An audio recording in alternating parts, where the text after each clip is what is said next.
Bismillahirrahmanirrahim. Assalamualaikum warahmatullahi wabarakatuh.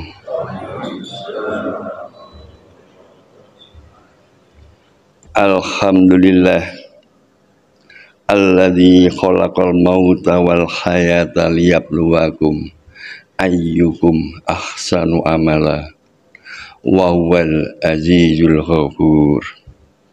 Asyhadu an la ilaha illallah wa la syarikalah wa asyhadu anna Muhammadan abduhu wa rasuluh.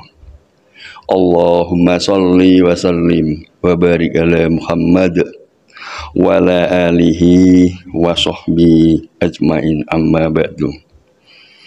Jamaah salat subuh yang dirahmati Allah, alhamdulillah kita senantiasa mendapatkan curahan nikmat Allah, dan insya Allah kita tak akan lalai untuk senantiasa bersyukur kepada Allah Subhanahu wa Ta'ala.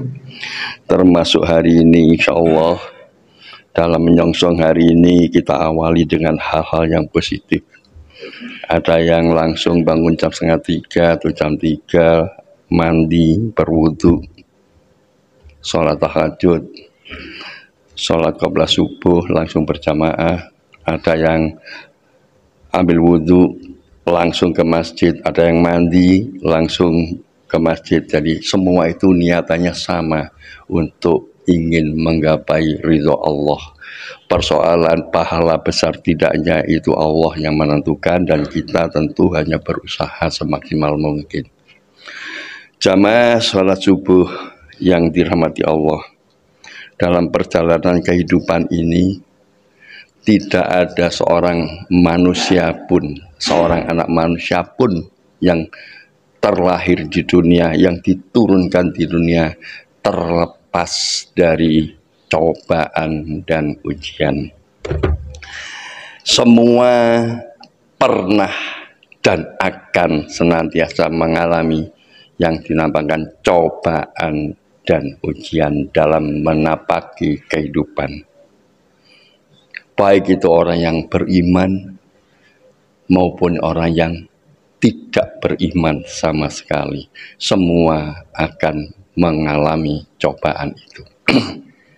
Kemudian kita bertanya, kenapa Allah menurunkan cobaan kepada hambanya, baik yang beriman atau setengah iman, atau yang tidak sama sekali. Bagi orang yang beriman, yang bertakwa pun masih diberi cobaan. Ini semata hanya karena kecintaan Allah. Kecintaan Allah terhadap hambanya. Bagaimana hambanya tersebut supaya tidak tergelincir pada hal-hal yang lalai akan kebesaran Allah.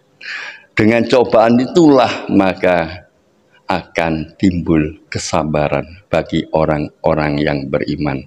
Sehingga tatkala kita mendapatkan cobaan, maka jangan pernah menonjolkan emosi, menonjolkan amarah. Kendalikan dengan diri, kembalikan kepada Allah. Di sana akan mendapatkan sebuah kesabaran. Bagaimana kita menerima cobaan itu dengan sabar, ini yang dikehendaki Allah. Kemudian ujian, cobaan dan ujian. Kenapa pula kita diuji oleh Allah? Dalam kehidupan manusia itu, ujian itu terasa amat berat, dan ketika berat itulah bagaimana cara mengatasi di dalam menghadapi ujian itu.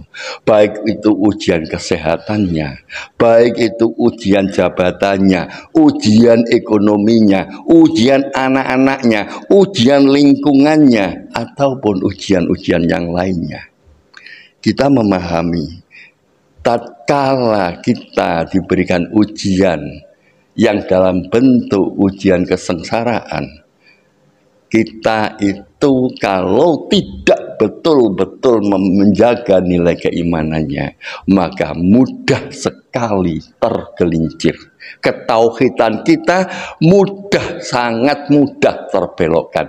Karena orang yang sedang menderita ujian, terutama ujian yang dirasakan berat, akan sangat-sangat mengganggu keimanannya. Bahkan kalau tidak tahan pun, kalimat ucapan sumpah sarapah terkapar dari mulutnya.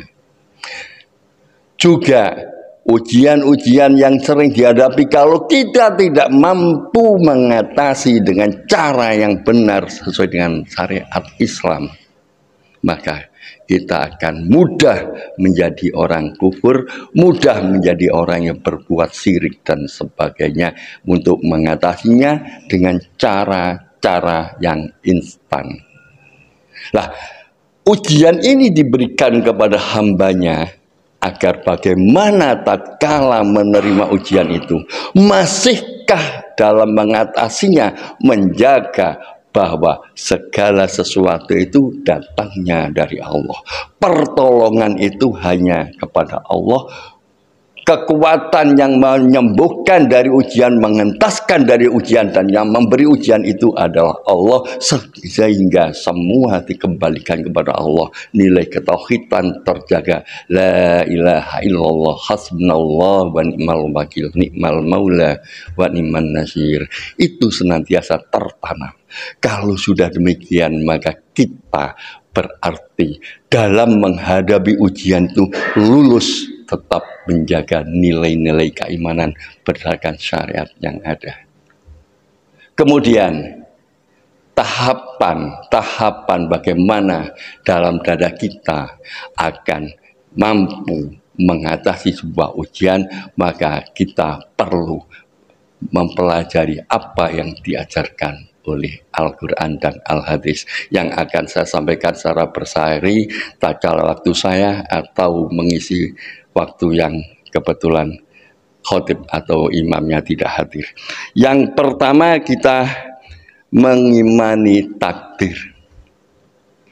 Kita mengimani takdir bahwa kita harus meyakini bahwa 50.000 tahun sebelumnya yang akan diciptakan oleh Allah itu sudah tertulis ketentuan-ketentuannya. Hal ini ya sebagaimana yang disabdakan Rasulullah SAW dari Abdullah bin Amr bin Al-As.